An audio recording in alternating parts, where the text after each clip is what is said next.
Today is the 16th of October 2010.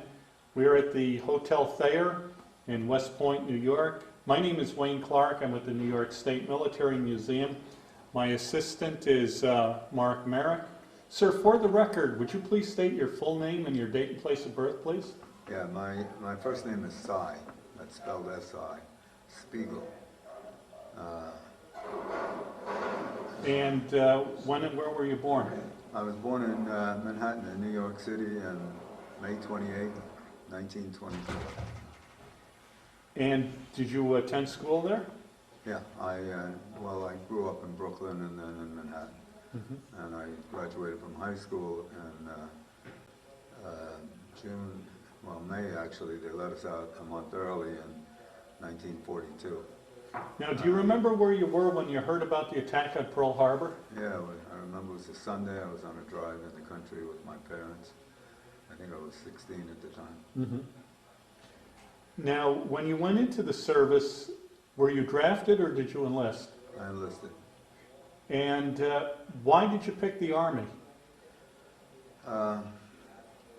Before I went into the service, I'd gotten out of high school, and in high school I took a couple of years of machine shop courses during the final 2 years, knowing that Pearl Harbor had already happened. My brother, 5 years older than I, was drafted earlier and had been in the Army for quite a while. He was one of the first drafted.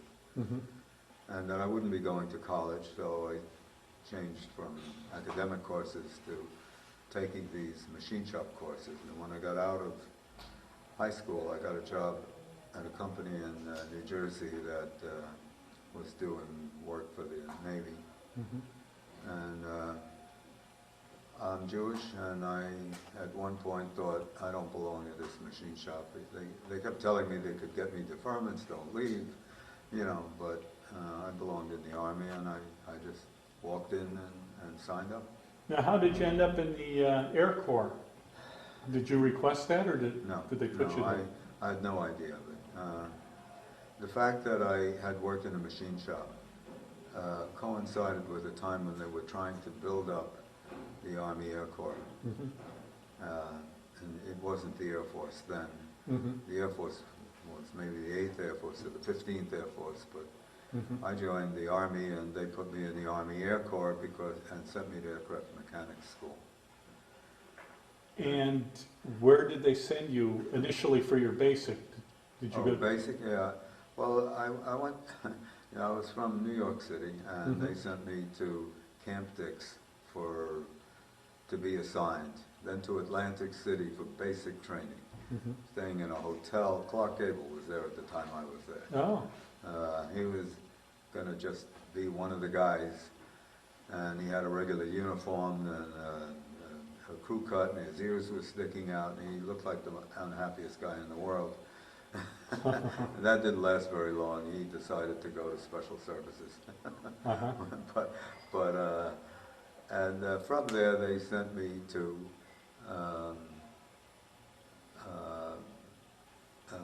to the Casey Jones School of Aeronautics for aircraft mechanics school, and then to LaGuardia Field, and then to Roosevelt Field. And when I got out at Roosevelt Field, I thought, I'm going to be fixing planes behind the lines. I could have stayed in a machine shop, made more money, and been doing work behind the lines. How do you get to fly the planes? And someone told me, across the street, when you go out the gate, get on a bus on Hempstead Avenue. You go down 2 miles, and that's Mitchell Field. You go there and tell them you want to sign up for that and see if they take you. And that's what I did. Where did they send you to be a pilot? Did you train there? Or? Oh, no. I had been in the Army now for some time, and I never left the New York area. And the minute I signed up, I was whisked down to Nashville, Tennessee, and then assigned to Santa Ana, California for pre-flight training, Hemet, California for primary training, where I learned to solo a plane. What did you solo in?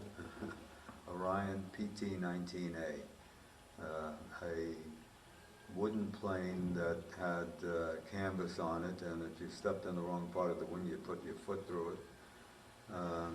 Now, how long did it take you to solo? It took me longer than most. I think they gave me 12 hours. Normally they wanted you to solo in 8 to 10 hours, and if you didn't, you generally washed out. I was a real eager beaver, and I did everything I could. I walked wingtips, I wiped down planes, I just stayed, stayed with it long enough that at one point I relaxed and was able to fly the plane. And once you completed primary, Yeah, I went to basic training at Lemoore, California, and then to advanced training at Douglas, Arizona. and what did you fly at Douglas? Douglas 18-9s, and with an instructor who was afraid of the plane, wouldn't let me fly it. Wouldn't let any student fly it, not just me. He flew, and you sat next to him, and then he got out and said, "You take it."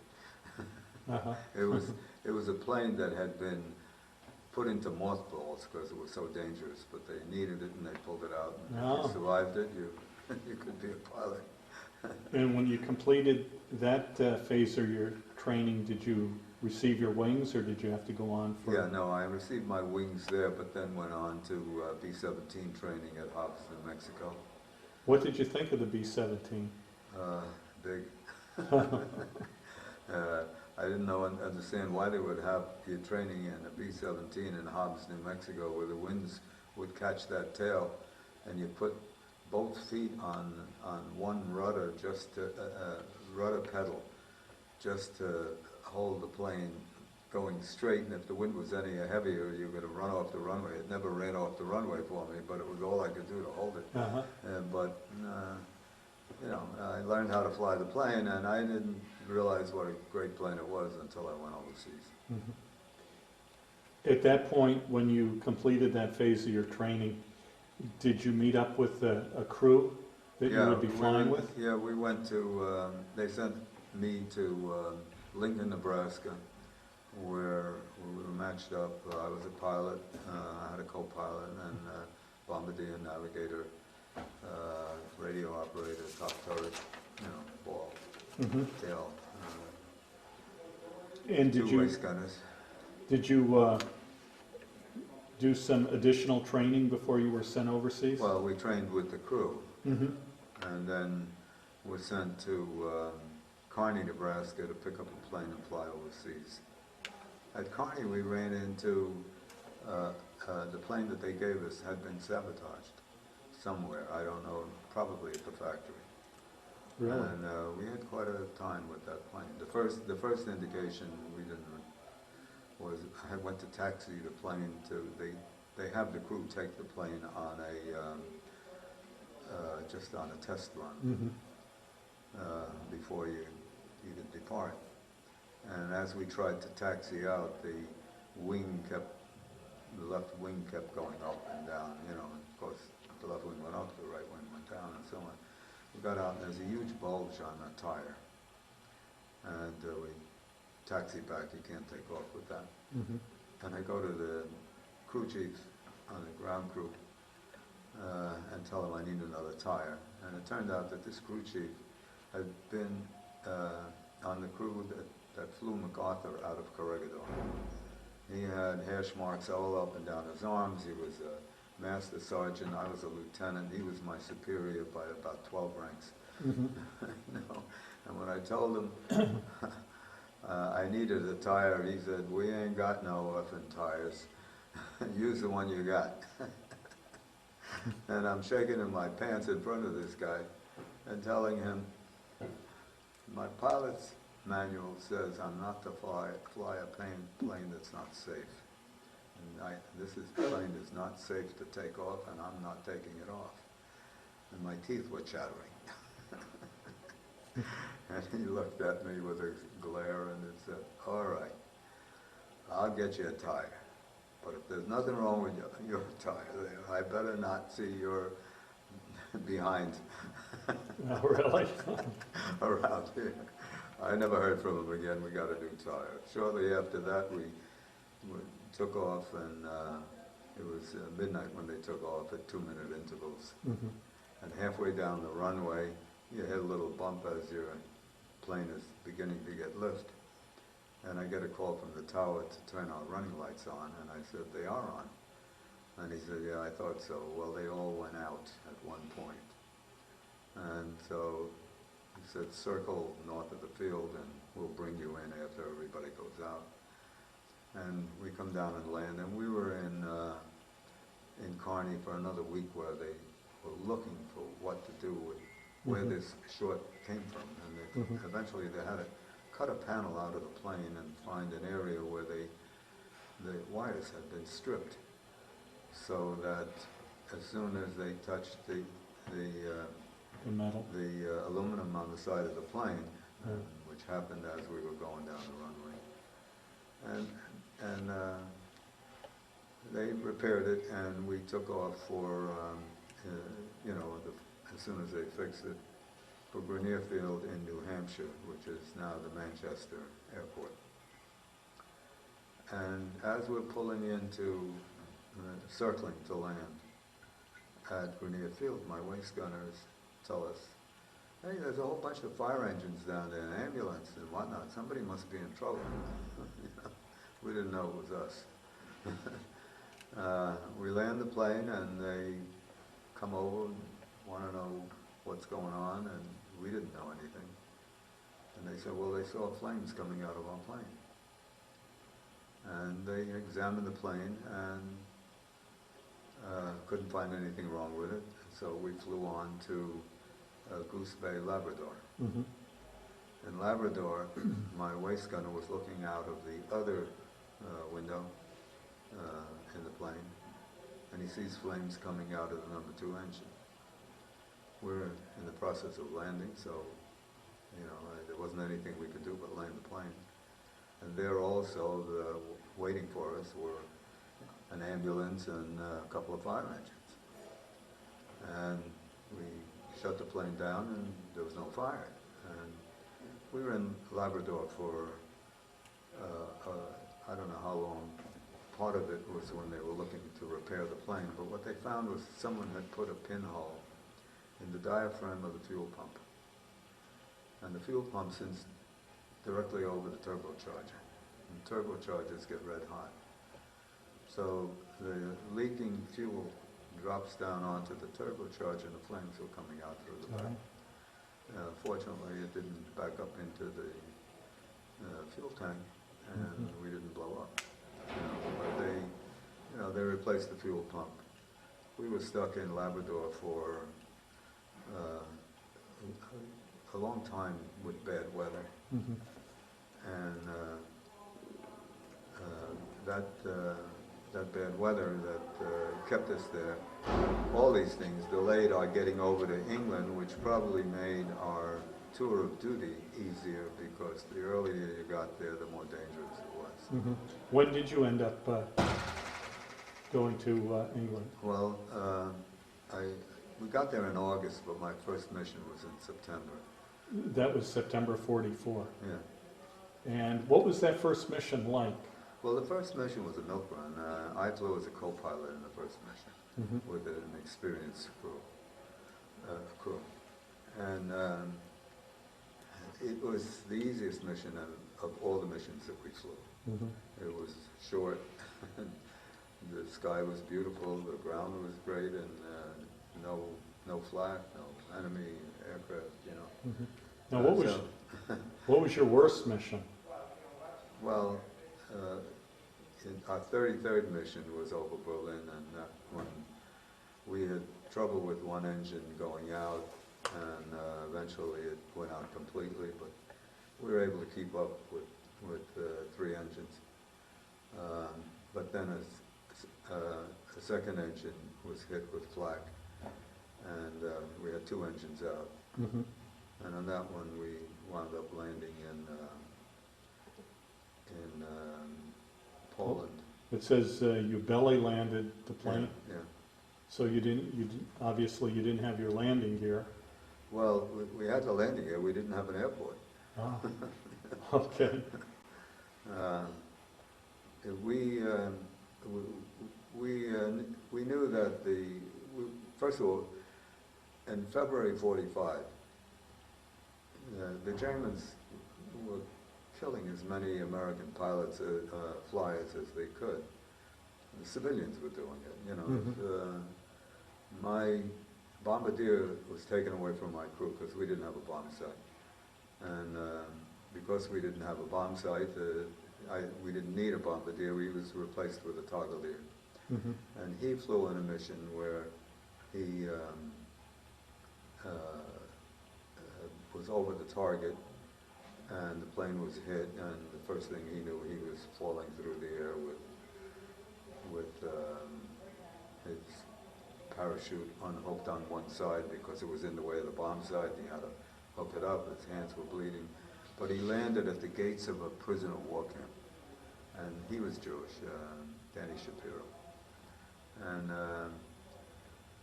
they brought him into the prison camp. He was operated, he broke both ankles, and he was operated on by an Italian doctor Mm-hmm. that was working for the Germans, but did a good job on his legs. He never had any after effects when I saw him later. Now, it says here you landed behind the German lines. Yeah. And we landed where the Germans had left the day before in this area, before we landed, and the Russians hadn't come in yet. Mm-hmm. Now you belly landed the plane, and you returned to the base in April of '45, and this happened in let's see. How long were you in Poland for? Well, we were in there all of February, all of March, and my father's birthday is April 3rd, and I think I may have landed in Poland in Italy. We repaired a plane of another crew that had, in between all of this, the Russians had taken us from where we were in the little village of Rechin and Bodzanov in Poland to the city of Plotzk, to the city of Turin. And Turin was an airfield that the Russians were using, and an American plane, B-17, had landed there with one engine out. Now, basically, and we took an engine off of my plane and put it on his plane. Now the Russians were kind of holding you as hostages? No, we weren't hostages. They treated us, we were allies at the time, and but they wouldn't give us any information at all about when we would leave, other than they needed permission from Moscow to let us go. We ran away from the Russians. We wound up bribing people over there to give us gas, to give us some tools, a truck to go to where my plane was about 75 miles away, and it's frozen ground and broken bridges and all kinds of things. And we, between the two crews, and help from the Polish people in the city, in the village of Rechin, we took an engine off of my plane and switched, all kinds of stuff, and put it on, took their plane off, and we did this, without a winch to hold an engine up. We had poles that would the Polish people over there had cut small trees down and made poles on them, and we tied them onto the engine, and we had 8 Polish men lifting this engine up and putting it on the truck and bringing it back to, to Turin. And eventually we got in the plane, and we had another fighter pilot with us. There were 2 fighter pilots who the Russians had also brought there. One of them had a damaged plane, the other one flew cover for him. And 19 of us flew out of Turin, Poland. Turin is spelled T-O-R-I-N, not like the one in Italy. Now you had been reported missing in action. Yeah, all of us were. Yeah. In your family, that was the word they got? Yeah. So they didn't know that you were still alive. Well, I know that when I got to Italy, I sent my parents a telegram wishing my father happy birthday and Mhm. safe and well, and we'll send a letter. And once you got back, you flew a couple more missions? Yeah, we took the same plane. When we got to Torre, we landed in Italy at Foggia. Mhm. And my navigator was great. No maps, no nothing. He guided us right down there. And that was Ray Podolsky. And we then took that in Foggia. Of course, they checked the plane and the engine. They tightened a few bolts and they said everything's fine. Mhm. And we took that plane and flew it back to England. Mhm. And the other pilot flew as first pilot, and I flew as co-pilot because it was his plane. But so they dropped us off at our base and then went on to theirs. Mhm. I imagine everyone was quite surprised and shocked to see you. Yeah, they had packed up all our clothes and we had to get everything new and so on. But and then we went back and flew 2 more missions. Mhm. Now, on your later missions, did you ever run into any of the German jets? No, we didn't. The German jets attacked while we were in Poland. I see. And it's just fortunate that for us that they got them so late. We didn't have any jets. Although when I came home from England, the British jets buzzed I came home on the Queen Elizabeth. Mhm. There were 13,000 troops on that Queen Elizabeth when we came back, including Jimmy Stewart and Governor Lehman, and Oh. Lehman was governor of New York at the time. But 13,000 on that. Now you were with the 490th Bomb Group, the Yeah. 849th Yeah, we just Squadron. had a reunion in Dayton, Ohio last week. Mhm. I just came back Tuesday. How many of you guys are left? Well, at the reunion, we had 91 people, of which 23 were veterans. Mhm. The rest were family members. Yeah. Now, not everybody attends the reunions, Mhm. so I don't know how many are left beyond that, but I know we used to have 125, 150 veterans attend the reunions, and now we have a memorial at each reunion for those who have passed Mhm. in the previous year, and this was a very long list this year. Yeah. But we're planning for another one in Savannah next year. Mhm. Now, when you were discharged, whereabouts did they discharge you from? Greensboro, North Carolina. Mhm. And you were discharged at what rank were you? First lieutenant. First lieutenant. When you got out of the service, did you make use of the GI Bill? I tried to go to college, and first of all, part of the GI, I don't know if it's a GI Bill. I remember 5220 was a big help. Oh, yes. But I went to City College in New York. I thought I'd go to engineering school, Mhm.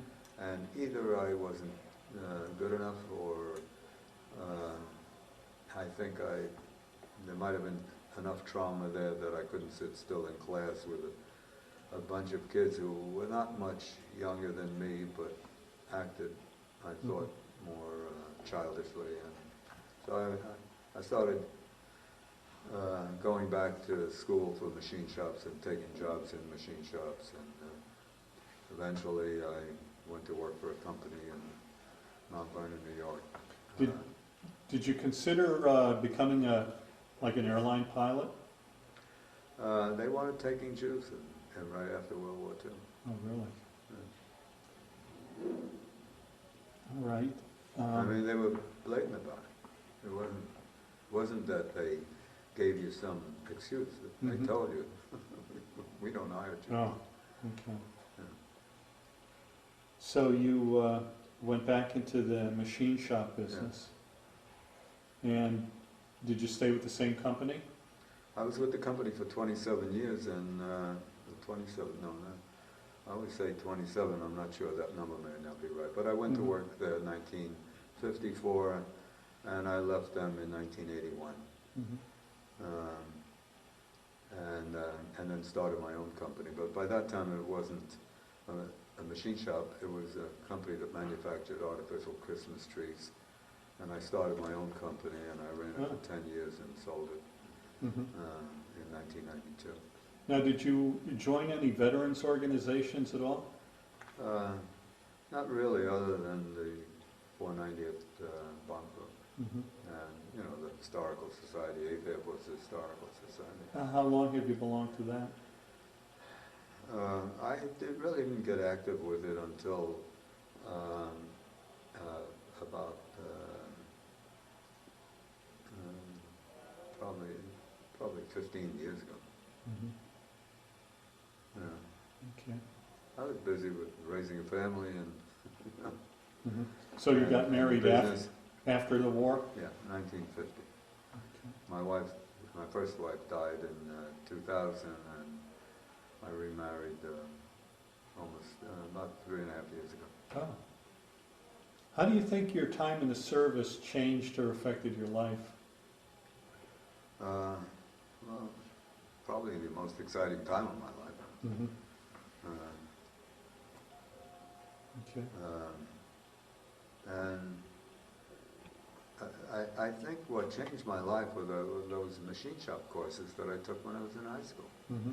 That got me into aircraft mechanic, and from that to pilot, and then, you know, to what I did during the war, and then coming out, going back into the machine shops and making a career out of it. I built machines, did work for IBM, General Foods, Grumman, and all kinds of companies. But the company I worked for was called American Brush Machinery Company Incorporated.